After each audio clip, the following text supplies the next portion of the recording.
Maio é o mês em que a temática do trabalhador reaparece com força na mídia e nos veículos de comunicação, pelo menos nos que são minimamente engajados. No cenário político atual, estão em jogo debates importantes para a vida de trabalhadoras e de trabalhadores brasileiros, como o fim da escala 6x1 e o reajuste digno do salário dos professores. De um lado, temos pessoas engajadas em garantir o avanço das políticas voltadas para a classe trabalhadora. De outro, no entanto, há poderosos, magnatas, donos de companhias globais e até políticos comprometidos com o enriquecimento de pessoas que já concentram a riqueza do mundo. No meio disso, estão milhões de trabalhadores que são cada vez mais precarizados, empurrados para a informalidade e para o subemprego. Um trabalho frequentemente invisibilizado, marginalizado, menosprezado. Você sabe como vive quem carrega seu lixo quando você joga ele na caçamba do seu prédio? E as embalagens que as grandes indústrias produzem sem pensar nas consequências? Quem é que dá um novo destino a elas? O entregador que entrega sua comida, quanto ganha? Quem assegura o motorista de aplicativo quando ele sofre um acidente? A garçonete do bar que você toma uma cervejinha, tem carteira assinada? A diarista que faz sua faxina tem direito à licença maternidade? Quem é que cuida do filho dela para ela trabalhar? Essas perguntas são feitas para pensar, não necessariamente para responder. Fui uma criança, uma adolescente e meti a cara no livro, né? E para nos ajudar com esse debate hoje, nós trazemos ela, que se apresenta como vereadora eleita pelo Recife, mulher negra, mãe, trabalhadora informal, militante junto ao MTST e ex-codeputada pelo Juntas. Bem-vinda, Jô Cavalcante. Obrigado pelo convite, né? Estar aqui participando desse podcast é muito importante, né? Principalmente para a gente debater um pouquinho, né, do cenário da classe trabalhadora também, né? Dos avanços, né? E também do retrocesso que a gente ainda enfrenta no Brasil, mas obrigado pelo convite. Eu que te agradeço por ter aceitado, Jô, estar com a gente aqui. Eu que já te conheço desde do começo da carreira política, a gente não se conhecia pessoalmente, Sim. Então para mim é uma profunda honra e um prazer te entrevistar também. E eu tenho certeza que a categoria também já está super animada desde o anúncio desse podcast. Vocês que estão chegando aqui para assistir esse episódio, já vai adiantando tudo, tá? Já deixa um like, já deixa um comentário, já manda isso para quem você acha que precisa ouvir esse episódio, né? Compartilha aí com a família, bota naquele grupo da família que tem aquele bolsonarista, para ver, né, se abre aquela mente. Tá bom? Vamos lá. Jô, para começar a nossa conversa hoje, eu queria que você se apresentasse, né? Você é uma figura pública já há bastante tempo, como eu disse, né? E tem um debate muito importante que você traz para a política institucional de Pernambuco. Mas antes da gente entrar nesse debate, eu queria que você conhecer a pessoa Jô, né? Sim. Essa pessoa que está, né, trazendo essas pautas, né, para a gente entender também de onde é que essas pautas elas surgem. Então, quem é Jô? Então, eu sou uma mulher, né, que vem da periferia do Morro da Conceição, nascida e criada, né, aqui, lá em Casa Amarela, ali na feira de Casa Amarela. Filha de uma empregada doméstica, né, Dona Maria Genilda, e também de Lungari, que também era feirante, José de Holanda. Sou mãe de Gabriel, um jovem que daqui a pouquinho vai estar completando 19 anos. Nossa, o tempo passa, né? O tempo passa. E venho da militância, né, do trabalhador do comércio informal. Sou militante também do Movimento dos Trabalhadores Sem Teto. Já fui codeputada, como você mesmo já falou, né? E, assim, eu acho que é isso, né? Eu venho desse local, da periferia, né? Dos morros, dos alagados, né? Que muitas vezes é esquecido pelos poderes públicos, né? Mas é desse lugar que eu saio, né? Minha trajetória como militante começou no comércio informal, né? Com o Sindicato dos Ambulantes lá em Recife. E de lá para cá, me filiei ao PSOL em 2016 e até hoje sou filiada ao PSOL e já fui deputada e agora vereadora. Eu gosto, Jô, que tu começa se apresentando, né, como filha, né, como mãe, como mulher negra periférica, né, que vem de Casa Amarela. A gente tem isso em comum, né, também sou de Casa Amarela. E a gente sabe, né, dos desafios que a gente vai encontrando ao longo dessa vivência periférica, né, como sujeitos periféricos. E uma parte dessas vivências, ela vem também através da escola. Sim. E eu queria te conhecer nesse outro lugar, né, de frente com a Jo, relembrando um pouco a Jo aluna. Como era a Jo aluna? Como eram os professores, tua relação com eles, com os teus colegas de escola? A escola, ela representava para ti o que ela representava? Ela representava alguma possibilidade? Eu acho que, assim, a educação é libertadora, né? Como diz Paulo Freire. E mãe sempre teve essa preocupação de me deixar na escola, né? Minha trajetória toda, né, no currículo escolar foi em escola pública. Então, eu posso dizer que teve momentos bons na escola pública e momentos difíceis, né? A gente sabe que existe... Hoje, o pessoal fala muito sobre bullying. Na minha época, era a reação, a mangação, né? Então, assim, tinha professores que combatiam esse tipo de postura dentro da escola, mas tinha professores que passavam em branco, né? Deixavam passar em branco algumas coisas. Então, assim, eu sempre fui uma aluna, assim, pelo que manhã se esforçou para que eu fosse, né? Que manhã sempre pegava no meu pé para eu nunca deixar de estudar. E aí eu fui uma criança, um adolescente de meter a cara nos livros, né? Então, é um diferencial também, né? Claro. Mesmo com dificuldade, mesmo com desafios que a gente tem nas escolas, principalmente escola pública, eu era uma boa aluna, né? Pelo menos as professoras diziam que eu era boa aluna, né? Assim, eu repetia uma série só, a 7ª série, mas que quando a gente passa pela 5ª série, né? Chegou na adolescência, Chegou né? na adolescência. Os professores do Fundamental 2 vão entender o que a gente está falando. Ficam meio... Mas, assim, eu tive boa relação com meus professores, principalmente no primário, né? Tinha tia Ana... As nossas tias. As tias, né? Já na 4ª série tinha a professora Betânia, né, que ela é mais ríspida. E aí, assim, né, eu acho que eu consegui terminar meu ensino médio, não tive a oportunidade de fazer uma faculdade, ao contrário, né? Eu fui procurar entrar na faculdade agora há pouco tempo, não concluí, eu tive que trancar por conta da eleição, do mandato, mas, assim, eu tenho muita vontade de voltar a estudar, entendeu? Assim, para mim, a escola é uma segunda casa, né? Que a gente aprende, que a gente procura, né, ter coletividade. A gente começa a aprender o que é coletividade na escola. Essa coletividade, ela nem sempre da melhor maneira, né? Você Sim. fala aí do bullying, né? E a gente, até hoje mesmo, a gente fala bullying, mas a gente também poderia, em algumas situações, chamar racismo, Sim. né? A escola, em algum momento, foi esse lugar de sofrimento racial e de gênero para você, assim? Você sofreu diretamente racismo e, enfim, né? Com as consequências do machismo e do sexismo na escola? Eu acho que, assim, né? Como a criança e adolescente, você não vê muito, não sabe o que é, não sabe denominar o que é, né? Mas que é o racismo, né? Principalmente, assim, eu tenho cabelo crespo. Então, meu cabelo sempre foi um local em que pegavam muito no meu pé, entende? Sim. Eu sempre fui uma pessoa magra. Sim. E aí, assim, era até engraçado os apelidos. Hoje em dia é engraçado porque, né? Mas quando você vive... A dor da criança, né? Era cibito baleado, era essas coisas, né? Da época da minha infância, entendeu? E aí, assim, né? É isso.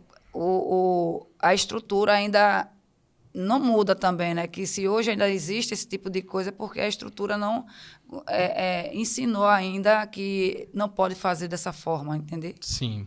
A gente ainda não teve tanto espaço para o debate como deveria ter tido, né? Isso. Concordo plenamente com você, Jô. E ainda, assim, passando agora para a gente falar um pouco da tua atuação no trabalho, né? Você fala da escola e fala que termina o ensino médio e vai para o mundo do trabalho. Sim. Não sei se tu entrasses no mundo do trabalho antes mesmo de terminar o ensino médio, ainda na adolescência. Eu queria entender um pouco essa tua entrada no trabalho informal. Sim. E o trabalho informal em si, ele é um eixo de debate que você tem feito há muito tempo, né? Eu lembro claramente na minha cabeça, quando o Juntas aparece, quando você aparece nos debates, né, do Sindicato dos Trabalhadores, né, ali na retirada dos trabalhadores ambulantes da Conde Boa Vista, né, eu me lembro desse contexto assim, plenamente, assim, é vívido na minha memória, né, de jovem militante ali também do movimento estudantil, então era uma referência. E lembro disso ter trazido um outro ar para a política do Recife, né? Sim. A gente estava pensando muito fortemente naquele tempo sobre a cidade, né, sobre o direito à cidade, tinha o Estelita ali acontecendo também, né? E, ao mesmo tempo, eu vejo essa tua atuação chegando a partir desses trabalhadores tão precarizados, né? Colocados com um trabalho muitas vezes invisibilizado, mas que é tão importante para o funcionamento geral da nossa sociedade, que são os trabalhadores ambulantes, que são os trabalhadores informais de uma maneira geral. Né? E aí eu queria entender qual é a realidade dos trabalhadores ambulantes de Pernambuco e do Brasil hoje. Não só dos ambulantes, mas dos informais de uma maneira geral. E tu achas que é diferente do que tu encontravas quando tu começou a tua atuação? Não, porque eu acho que a gente tem uma leitura, desde quando eu comecei a atuar no sindicato, né, que a gente vem conversando sobre o trabalhador informal, a gente tem uma leitura que sempre vai existir. Porque enquanto o sistema for neoliberal, se for capitalista, sempre vai ter a reserva, né, dos trabalhadores. Antes a gente via que os trabalhadores eram organizados em fábrica, né, em lutas de fábrica. Hoje a gente vê o trabalhador precarizado. Hoje tem um movimento dos trabalhadores sem direito, que é um eixo também do MTST, né, que é um parceiro, que são parceiros do MTST, que é uma dissidência, não, né, um puxado do MTST, né? Porque o MTST é um movimento de moradia, mas não deixa de discutir a questão da fome, nem deixa de discutir a questão do trabalho. Então, surge a necessidade de ter o movimento dos trabalhadores sem direitos, né? E aí foi identificado, através de uma pesquisa desse movimento, em que a gente hoje tem mais de 44 milhões de pessoas vivendo na vulnerabilidade, né, sem ter uma carteira assinada, sem ter uma carga horária decente.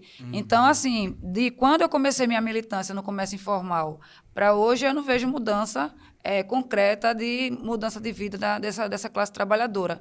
E aí vem o debate dos trabalhadores de aplicativo, né, que são essa categoria que está precarizada, que está tentando implementar uma lei para garantir o mínimo, que é o aumento de R$ 7,50 para R$ 10 no valor das viagens, entendeu? Sim.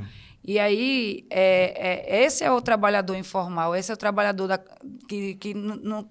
A gente tem uma luta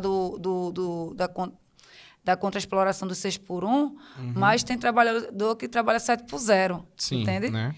E aí, assim, eu acho que de quando eu começo a minha militância para cá, nessa questão da informalidade, a gente tem essa perspectiva que vai sempre existir, mas que tem que ter o mínimo direito para esses trabalhadores. Não tão precarizados como eles estão precarizados hoje, né? Sim.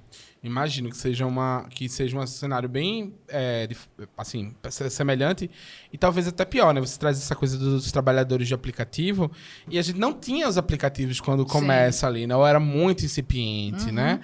Então hoje a gente vê que, por exemplo, a maioria dos trabalhadores que faziam mototáxi, hoje já fazem Uber, já fazem iFood, né? Agora, eu vi um vídeo esses dias circulando nas redes dos próprios trabalhadores, de alguns, né? Não todos, obviamente. A gente não pode generalizar nenhum movimento, né? Nem de esquerda, nem de direita, nem de nenhum lugar, né? Nenhum trabalhador.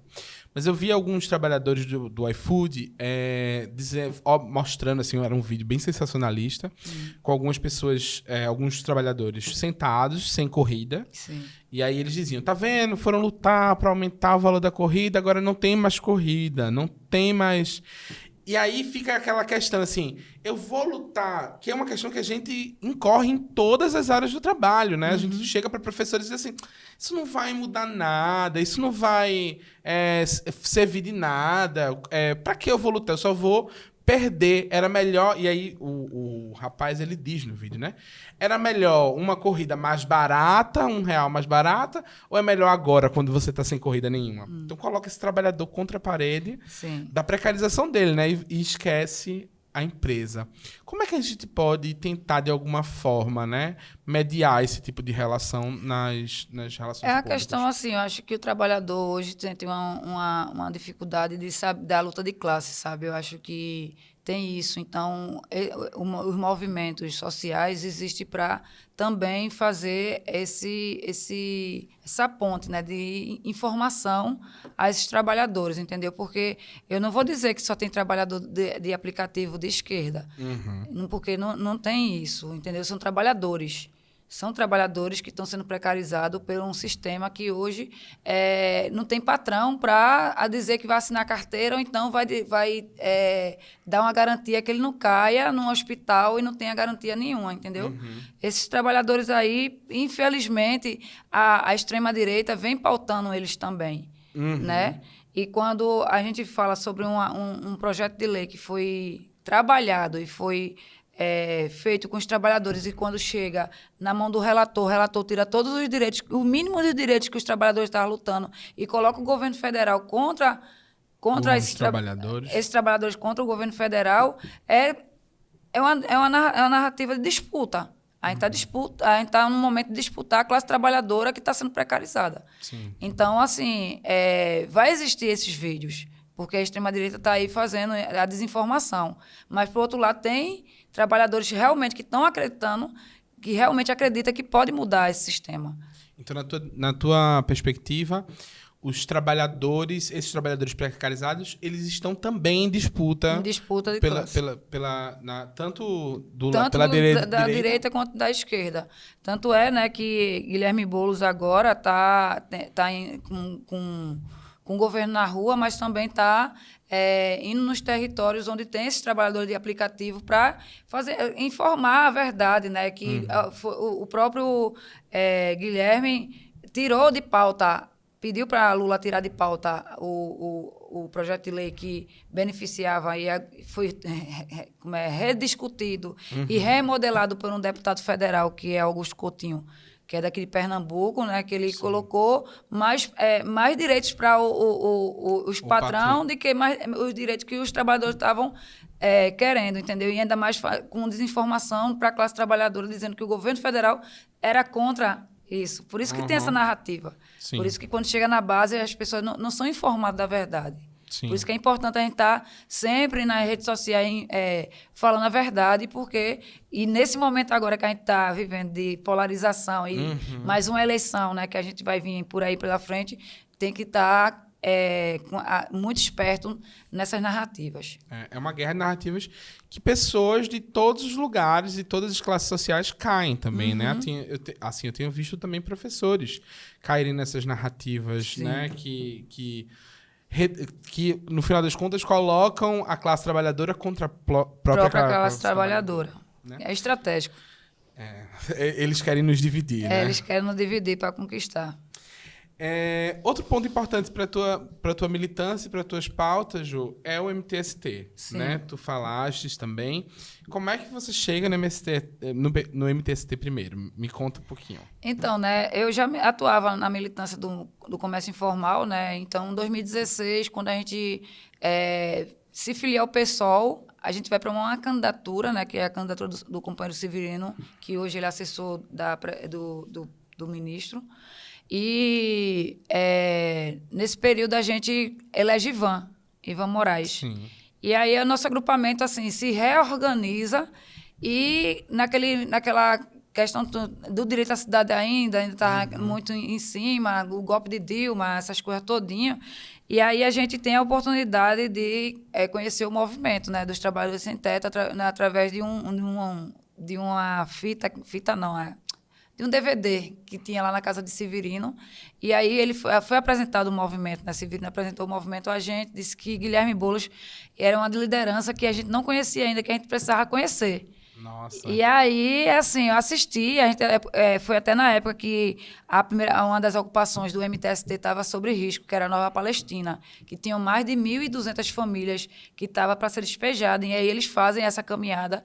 Na época, o governador de São Paulo era Alckmin, sim, e eles chegam lá em caminhada, né, e são recebidos por Alckmin e conseguem desfazer esse mandato de reintegração de posse. E foi uma grande vitória, né? Por isso que tem o livro, porque ocupamos, por isso que tem o DVD. E aí eu disse assim, poxa, a gente já fazia luta aqui, né? Então, assim, somar com o MTST, um dos maiores movimentos de luta urbana do Brasil, era o sonho, era a cereja do Boulos. Do Boulos. Boa. E quais são as interfaces entre trabalhadores informais e trabalhadores sem teto? Porque os trabalhadores informais estão nas ocupações dos sem-tetos. Então, assim, são as mesmas famílias que estão na informalidade, muitas vezes precarizado. O trabalhador que está precarizado é o trabalhador que está dentro das ocupações lutando por sua moradia. Porque a gente não tem como diferenciar 3 fatores, né? Que é teto, trabalho e pão. Que a gente trabalha com alimentação, com as cozinhas solidárias, né, com a luta pela moradia, né, pela luta do direito à cidade, do direito ao urbano, e também luta pelos trabalhadores. Por isso que tem o Movimento dos Trabalhadores Sem Direitos, que é o MTST é um grande guarda-chuva de vários movimentos que existem, sim, dentro do processo, entendeu? E aí a luta central é de moradia, mas não se furta de fazer outros debates, como a questão da alimentação saudável, né, a soberania da alimentação, a questão do trabalhador informalizado. Então, é isso. Entendeu? Essas são as principais pautas do MTST? Do MT. Quais são quais são as principais pautas do MTST? Moradia, né, trabalho, teto, pão e, assim, né, a gente tem setores, né? Tem setores de população LGBT. Dentro do movimento existe são grandes organizações que surgem a partir do MTST, entendeu? Que ótimo. Eu não conhecia tanto o MTST, obviamente já tinha ouvido falar, mas é interessante. A gente tem setor de animal, a gente tem setor de animal que cuida de animais, porque tem muito animal abandonado. Sim. Tem as cozinhas solidárias, que é um trabalho que virou lei através do MTST, né? Tem os trabalhadores sem direitos, que luta pela categoria dos trabalhadores informais. Tem dentro também o setor cultural dentro do movimento. Então, assim, é um grande guarda-chuva com grandes projetos, entendeu? É assim, como se o movimento girasse uma engrenagem para outras pautas chegarem e se complementar. Hoje, em Pernambuco, tem quantas, mais ou menos, ocupações, sabe dimensionar? Assim, espontânea, né? Tem a Bom Jesus, a Fazendinha e a Pocotó. Do movimento tem a Carolina de Jesus, que foi a ocupação mesmo do movimento, né? Sim. Tem a 8 de março, que é lá em Boa Viagem, e tem a Companheiro Lorezon, que agora vai sair, teve uma vitória de 350 casas, através da luta do movimento. E tem Jaboatão, a Brasil Soberano, que também a gente conseguiu avançar na luta lá do terreno, lá, o prefeito lá conseguiu desapropriar o terreno e dá para garantir para o movimento. Que massa. E é bom... E a Cozinha Solidária, né? Que é lá na Vila Santa Luzia. Tem a na Vila Santa Luzia e hoje, agora, tem uma lá no Jiquiá, lá na Aliança com Cristo, que é outra ocupação que a gente acompanha. Que massa.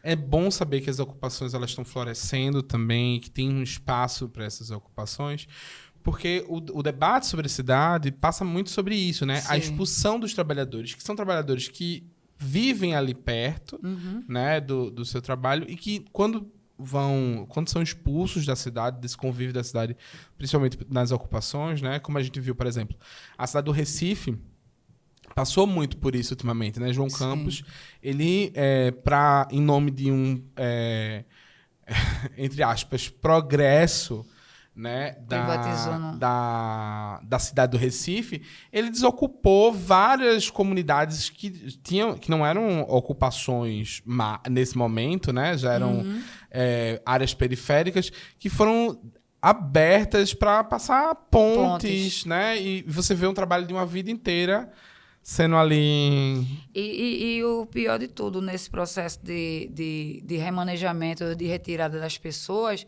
é que não garante a dignidade da moradia. Ou colocam num habitacional com 2 quartos, que isso é uma política importante, né? A política de moradia é importante, mas não se resume só a 4 paredes e um teto.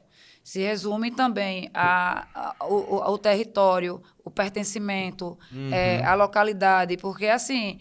A gente acompanhou ali no Monteiro a retirada de famílias que nem a indenização cobria o chão que a pessoa pisava, sabe? Sim. Então, isso é um absurdo. Como é que um prefeito que se diz que é da esquerda, que se diz progressista, entrega à cidade a especulação imobiliária e entrega também as big techs que estão chegando, né? Porque reduzir o imposto para as bets é um absurdo, sabe? Sim.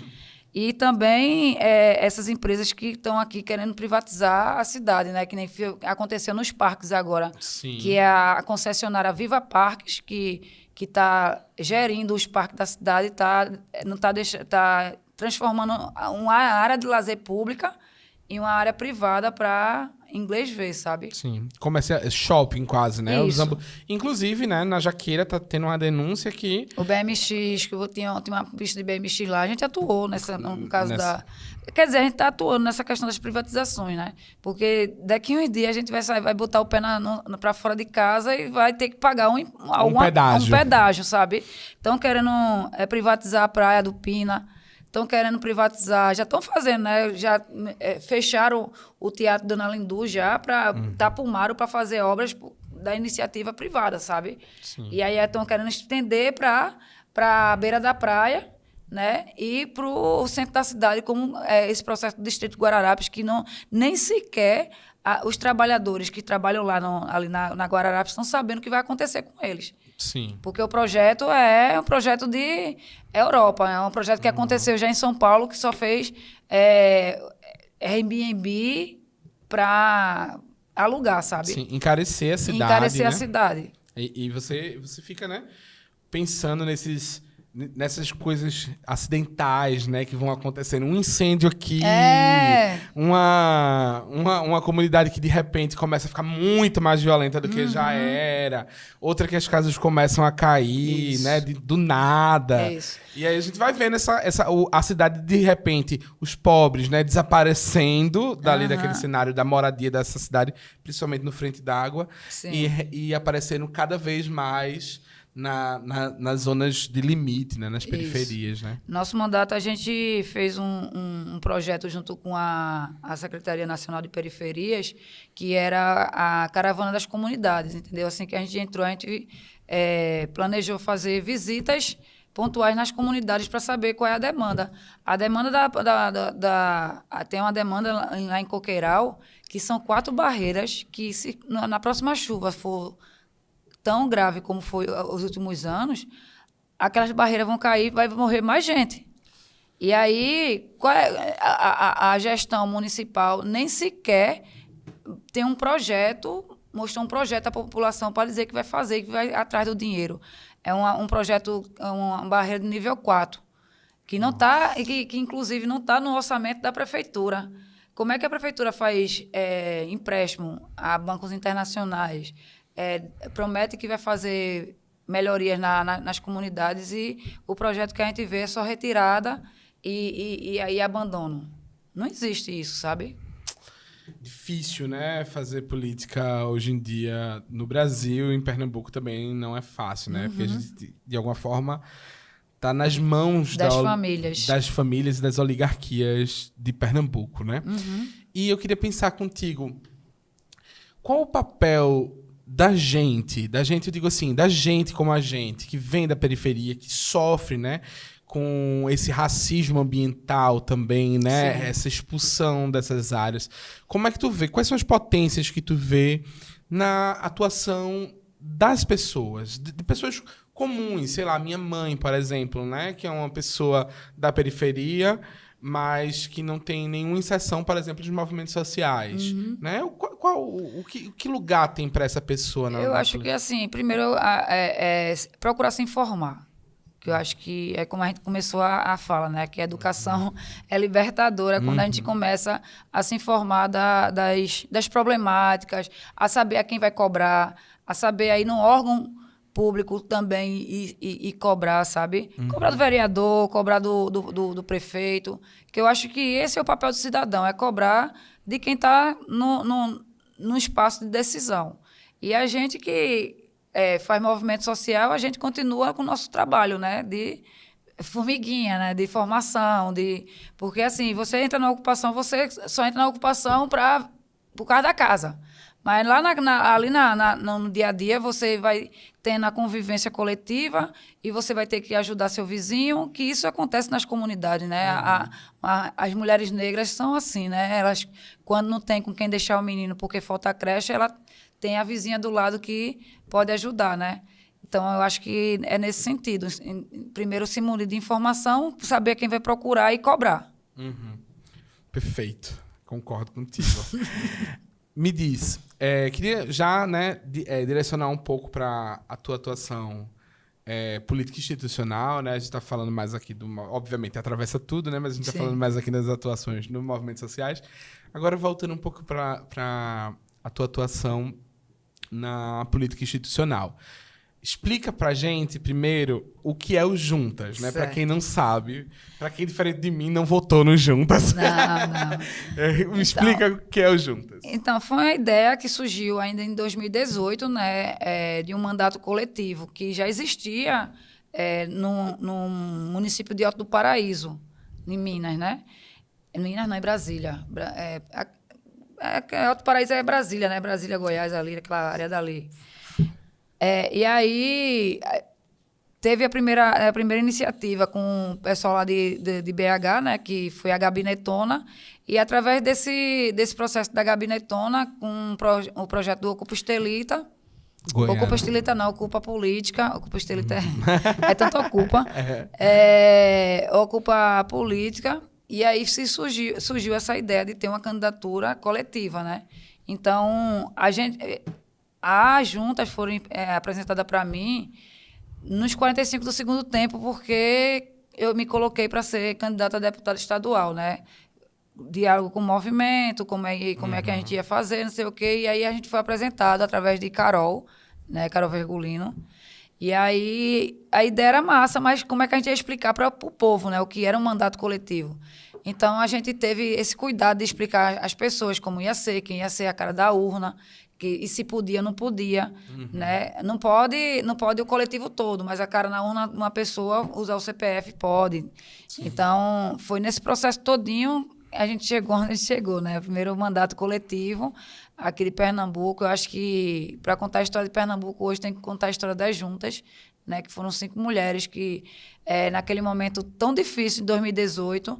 né, com a eleição de Bolsonaro, a grande insurgência das mulheres também, né, a morte da Marielle, né, foi muito triste para nós, perder uma figura como ela.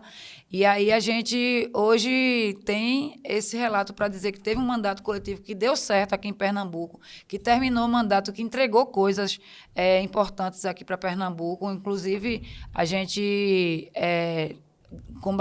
debateu muito sobre a questão da violência doméstica, do feminicídio. A gente criou, dentro do relatório estadual anual, a gente colocou para ter questão de gênero, raça e classe.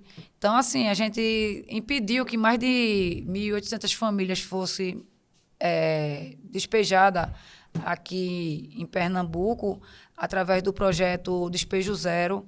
Então, assim, foi uma atuação muito forte. Hoje, eu acho que o deputado João Paulo, ele aprovou a questão da cannabis medicinal na Alep. Mas isso começou junto com a gente, lá atrás, entendeu? E aí a gente não consegue se eleger, ele continua a dar esse pontapé. E aí continua a pauta, né, da cannabis medicinal, que hoje está em todo o Brasil. Nossa, foi uma atuação muito importante, né? Mas eu queria que tu dissesses pra gente o que é que tu pensa que era, vamos dizer assim, qual era o maior impacto, qual foi a maior importância, qual o maior ganho da gente ter tido uma candidatura coletiva? Eu acho que, assim, desmistificar esse processo da personificação, né? E aí, fazer um mandato com participação popular, que nem a gente fazia, né? Com os movimentos sociais, que ainda a gente fazia, não, a gente faz ainda, né? Não fazemos mais juntas no mandato, né? Mas a gente faz em cada um do seu local, né? E aí, eu acho que o diferencial era isso, a participação popular. A gente não debate nenhum projeto sem discutir com a base, então eu acho que é nesse sentido. Boa. Agora, né, em 2024, você se elege como a única vereadora negra, a única mulher negra vereadora da Câmara do Recife, da Câmara dos Vereadores do Recife, nesse mandato, né, nessa eleição. Como é isso?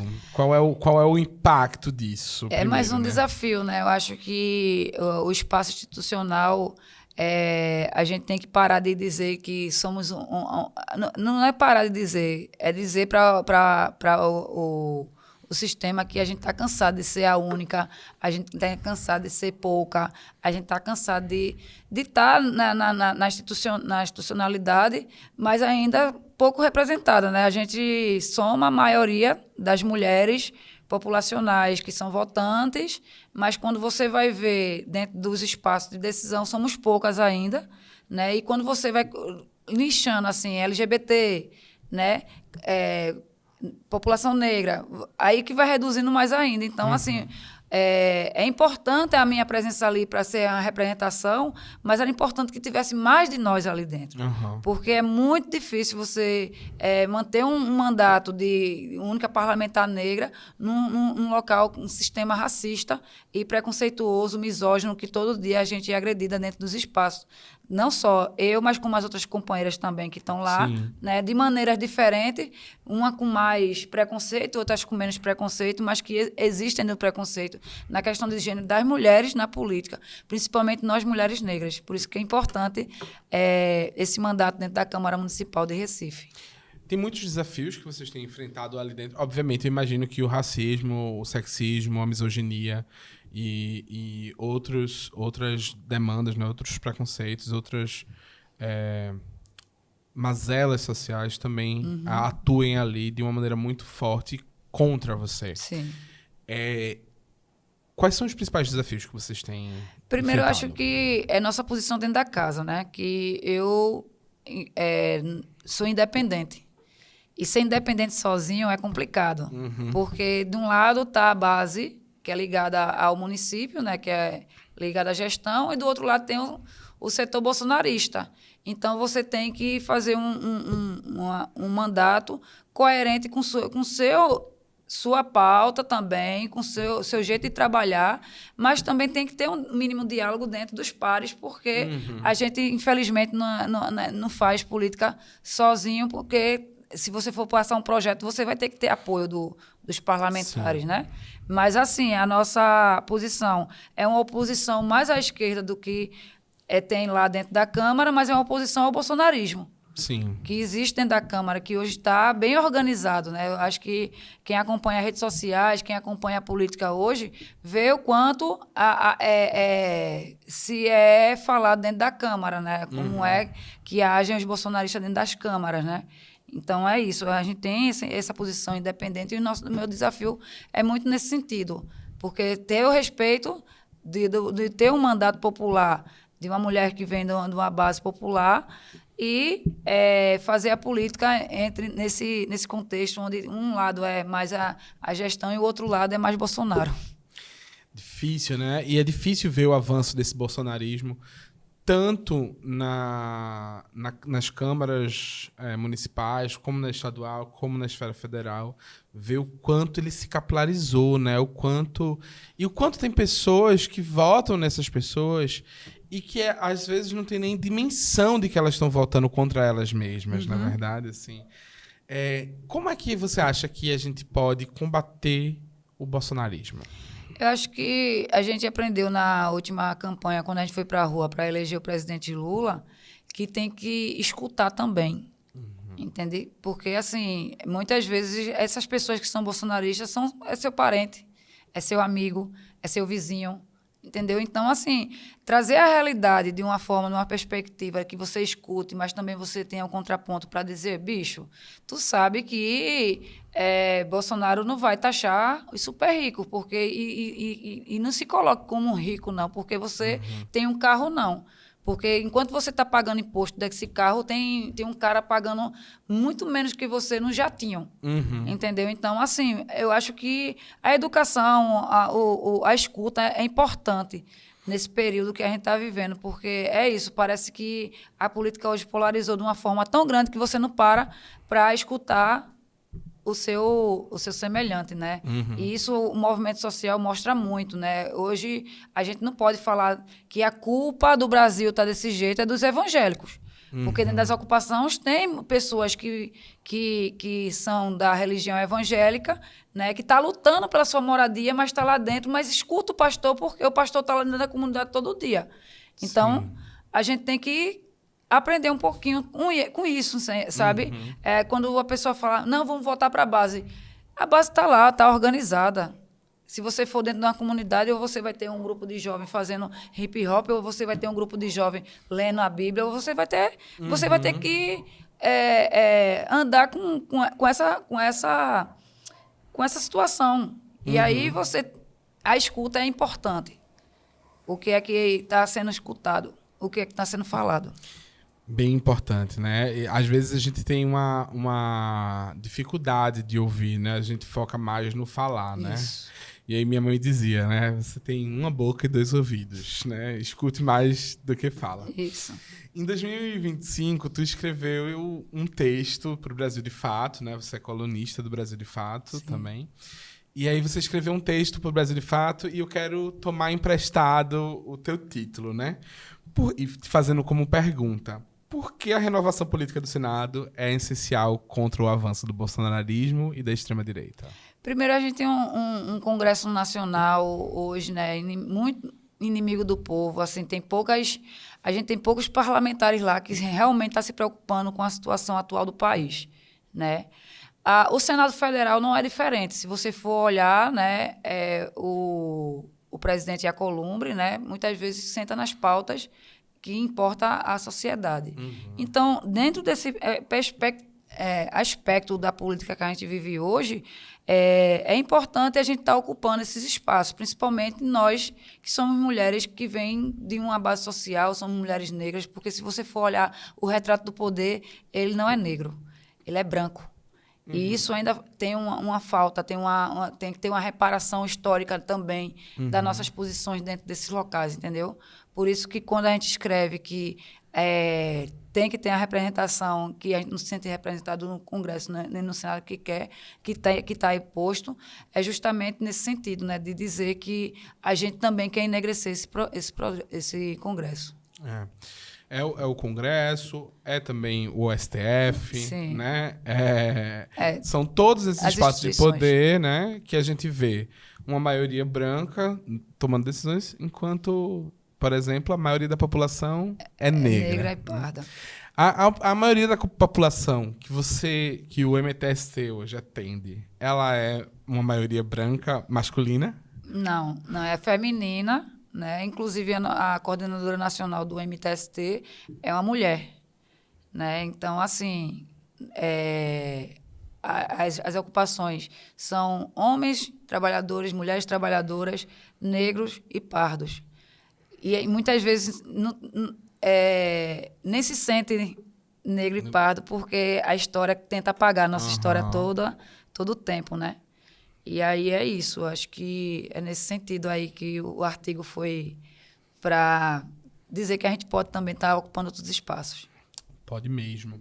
Pode e deve, né? Você vem como pré-candidata ao Senado Federal pelo PSOL, né? E eu queria te perguntar, quais são as bandeiras que você pretende levar se vier a ser candidata? Quais são as bandeiras que você pretende levar para esse mandato? A gente vai estar disputando essas eleições agora, nesse período novo, né, importante também, né, do Lula 4. Nosso lado é o presidente Lula, nosso lado é a esquerda. A gente tem uma missão, né, de reeleger o presidente Lula, mas não só reeleger o presidente Lula, mas como colocar pessoas que sejam comprometidas com o projeto do presidente, né? Porque senão ele não consegue nem governar. A gente está vendo como é que está acontecendo aí o entreguismo desse setor para fora, para os Estados Unidos, para não sei o quê.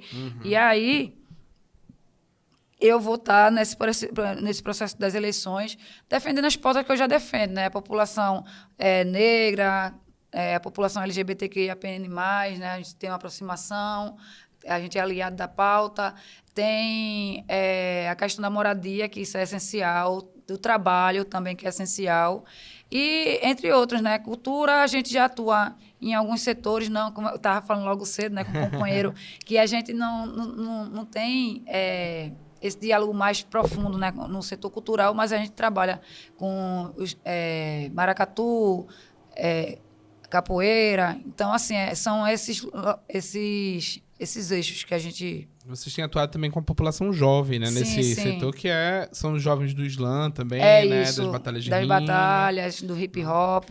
Inclusive, nossa secretária nacional de juventude do governo Lula foi minha chefe de gabinete, né? Vitória Genuína. Hoje ela está cumprindo esse papel e está fazendo a mesma coisa que a gente está fazendo aqui, né? Indo lá nos locais das jovens e dos jovens periféricos.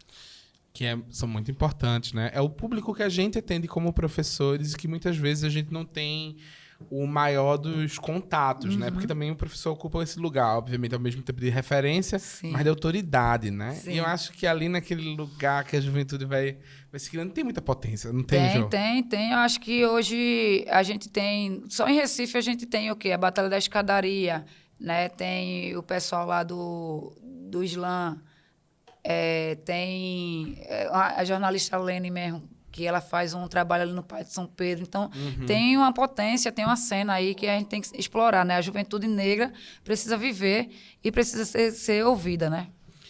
Isso. Jô, já chegando no nosso último bloco, tá, gente? Você escutou até aqui, eu sei que você está gostando desse debate, tá muito massa, mas eu tô te dando 30 segundinhos para você descer o like aí nesse vídeo, você compartilhar ele com alguém, tá? Não sai do vídeo, mas compartilha ele aí com alguém, porque todo mundo precisa ouvir isso, tá, pessoal? Mas chegando no último bloco da nossa entrevista, que tá muito boa, eu queria te perguntar se nesse mandato que você pretende atuar no Senado, Jô, nessa candidatura, tem espaço para as pautas de educação, para o professor e para a professora. Que espaço é esse? Como é que você Sim, eu acho que tem espaço e tem espaço até demais, né? Inclusive, mesmo antes de ser tá candidata a Senado, a gente já está acompanhando algumas pautas da educação, né? Eu estava conversando contigo logo cedo, né? Que passou a lei 15.236, que coloca os trabalhadores do ensino fundamental, né? Num patamar igual ao do professor também, entendeu? Então, assim, eu acho que é importantíssimo. Os professores, a maioria deles, né? A gente tem uma maioria de professores, né? Que é uma maioria feminina. Uma grande parte dos professores são pessoas negras, né? Homens e mulheres, pessoas negras. E muitos deles ainda também periféricos, vindos desse mesmo lugar de onde a gente veio. Alguns talvez até que precisassem, de alguma forma, se beneficiar por políticas de moradia, né? A gente sabe que a moradia é um direito social humano que não foi alcançado ainda pela maioria da população, né? Eu, por exemplo, não tenho uma casa para chamar de minha, né? Assim... Muitos brasileiros têm essa realidade, né? Vive de puxadinho, né? E no aluguel, né? No aluguel. É aquilo que você paga hoje, amanhã você já está devendo. Né? Esses professores, como é que esses professores poderiam chegar próximo dessas pautas que são tão essenciais para ti? Da moradia, do trabalho informal. Como é que a gente poderia colaborar? Como é que tu vislumbra? Então, né, eu acho que o MTST setoriza as pessoas, setoriza